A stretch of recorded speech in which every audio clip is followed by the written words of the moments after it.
After completing my first 1,000 miles riding around the Rutland Loop, the Towcester Loop and the beautiful Cotswolds in England, my first impressions were how deceptively agile the bike is considering its size.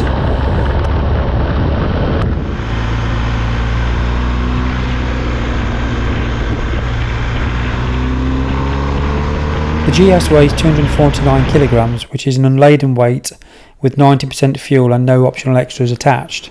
The bike can actually take an additional payload of 216 kilograms, bringing it to a permissible gross vehicle weight of 465 kilograms. The overall length is 2,207 millimeters. Overall height is between 1430 and 1490 over windscreen, and the seat height is between 850 to 870 millimeters. The width is 980 millimeters with hand reflectors. Now you can get the lowest seat height stated in the rider's manual of between 790 and 830 millimeters. This is with the low slung optional extra. So with these dimensions you can see that the bike is a big bike. It's really smooth ride on the road, considering some of the conditions of the UK roads having deteriorated over the last few years. But the GS irons out these bumps, making it an exceptionally smooth experience. What makes the bike so comfortable to ride on the road? Well, the GS front wheel is fitted with Bmw telelever anti-dive top fork bridge, so no lunging forward like I used to on the older bikes I used to ride. The rear suspension is a cast aluminium single swinging arm featuring BMW Motorrad power lever. The rear wheel suspension is fitted with a central spring strut with coil spring and reservoir which is electronically adjustable. Twin disc front brakes at the front, 305mm diameter by 4.5mm thickness, and the single disc at the rear with a 276mm disc diameter with a 5mm thickness. 19-inch aluminium cast front wheel and a 17-inch rear. The seat adds to the comfortability, like sitting in your favourite armchair. You can sit on the seat all day long. The seating position is really comfortable and feels to be a natural touring position sitting up and admiring the views. I'm yet to use the seat heating, but doubt I'll need to use it just yet whilst we're in the summer of 2021. The GS is equipped with an electronic suspension adjustment with dynamic ESA, which is an optional extra, but does come with the TE model, which I have. The electronic chassis and suspension setting, dynamic ESA, is able to adjust the bike automatically to the load. If the spring load preload is set to auto, the rider does not have to change the load settings, as the bike will do it for you. It has available damping modes for road, dynamic and off-road enduro. There are 3 standard riding modes that come as standard: Eco for range optimised riding, Rain for riding on a rain-wet road surface, and Road for riding on a dry road surface. With riding mode Pro, which is an optional extra, there are further riding modes of enduro, that's riding off-road with road tyres, Dynamic, which is dynamic riding on a dry road surface, which is like a sporty setup, Enduro Pro, which is like a dynamic dry road riding with provision for the rider's custom settings, and then Dynamic ESA. Dynamic ESA, the chassis and suspension adjustment can also be adjusted in the scenario selected. The optimum interplay of engine characteristics, dynamic traction control, ABS, MSR is provided for each of these scenarios, so the bike's capabilities to suit whatever conditions of the rider's preference contributes to the experience of the perfect setup for the rider. I've only done road riding so far, so I don't intend to do much off-road unless I need to, but it's nice to know if I do, like a Swiss Army knife, the GS has it covered by just altering the riding mode to enduro. The engine is an air-liquid cooled 2-cylinder 4-stroke opposed twin engine, providing a top speed of 200 km an hour or 180 km with top case. The GS TE is a shaft-driven bike, so no messing around replacing the chain links and all that comes with bike chain maintenance. The bike has 6 gears, which on the TE comes with gear shift assistant as standard. This is a system originally developed for racing bikes but now adapted for touring. The manual states this accounts for between 70 and 80% saving on all gear changes without using the clutch. Basically it allows upshifting and downshifting gears without declutching or closing the throttle.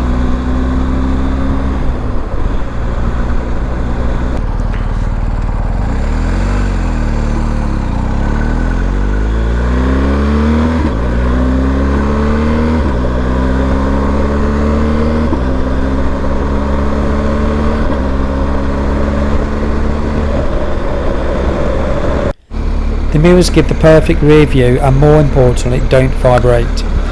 This is going at 30 over speed bumps. Looking at the side mirrors. So just going along at 40 mile an hour. Looking at the wing mirrors.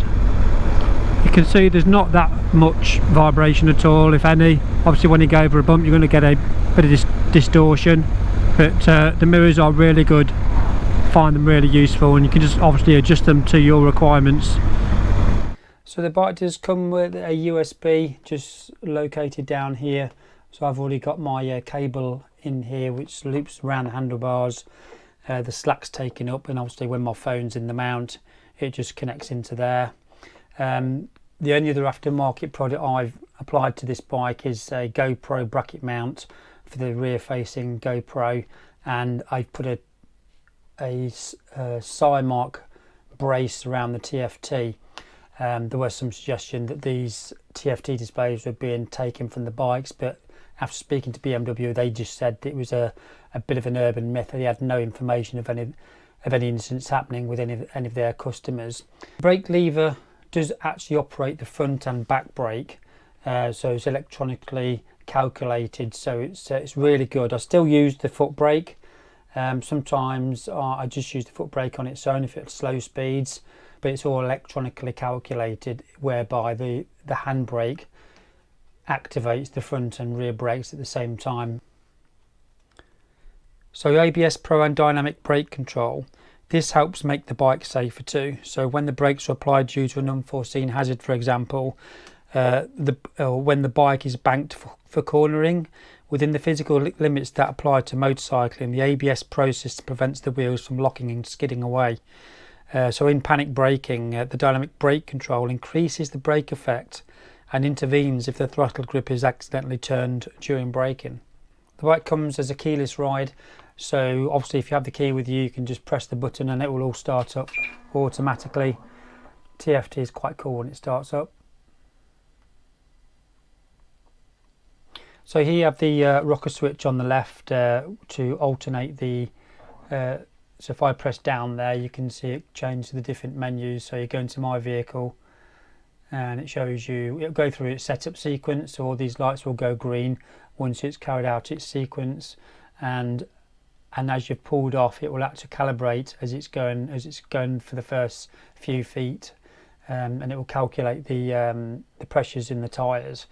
So that's so if I flick down again, or rather to the right, you see there's 4 scrolls to the right. So over to the right, onboard computer, so you can set this journey, so you can recalculate your journey time. So my last trip was 166 miles, so if I wanted to reset that, which I will do, so if I go down, reset all values to the right,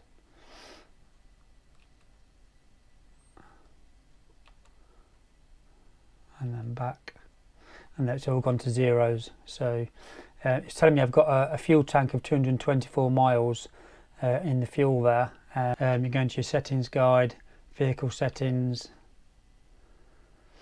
and you go through all the different presets.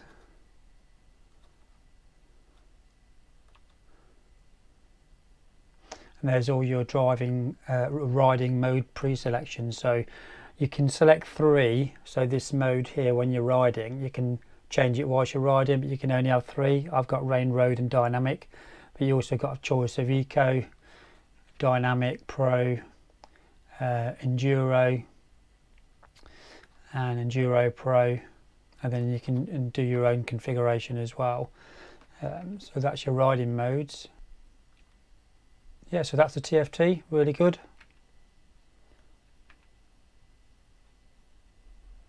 And what I will say is that an app comes with the TFT, or with BMW. It's called the BMW app, and obviously once you connect it, Bluetooth to the bike whilst you're riding. Anything, so you can set routes on your phone, and then it will just connect up to the TFT. It will give you directions on the TFT as well as the BMW app as well. It's really good. Bike comes with an SOS button, which is an optional extra, so it's really gives you good reassurance that if the eventuality that something did happen, I think what sets this off is if the bike goes off at a particular angle, it notifies BMW Motorrad Control Centre. So there's a SIM card in here, so they will ring the bike. And I spoke to somebody at the BMW Motorrad dealership actually, and one of these colleagues actually had an accident, and he said when he fell off, some people went to the bike after they made sure he was okay, and they said they heard somebody talking from the bike while it was coming from here. What they do is they ring 3 times. If you don't answer, they will then dispatch emergency services.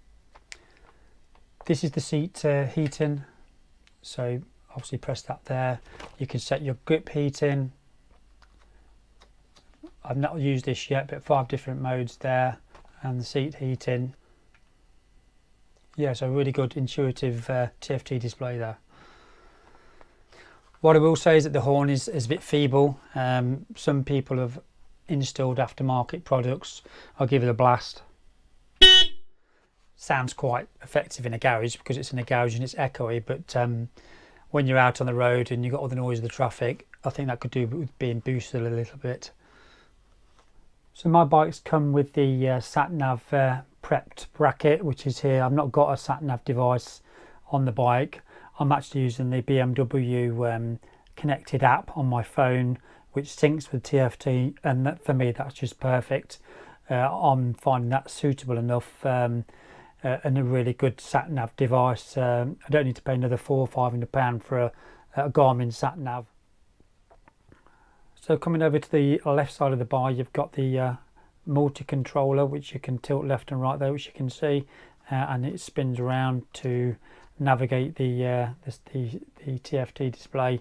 The menu rocker switch also for the TFT display, and you've got the daytime running light and the hazard emergency lights. Cruise control here, so you can push it to the left, and then this lever, pushing it forward or backwards, increases or decreases the speed by 1 mile an hour, I believe it is. Then just to disconnect the cruise control, you just pull it over to the left.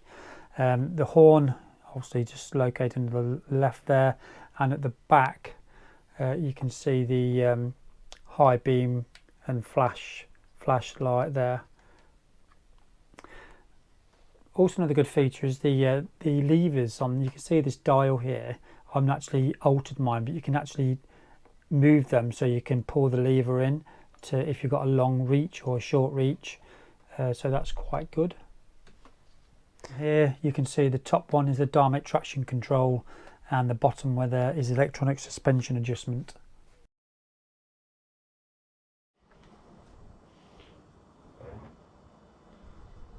So without a doubt, I love the feeling and sense of easiness that this bike gives you when riding it.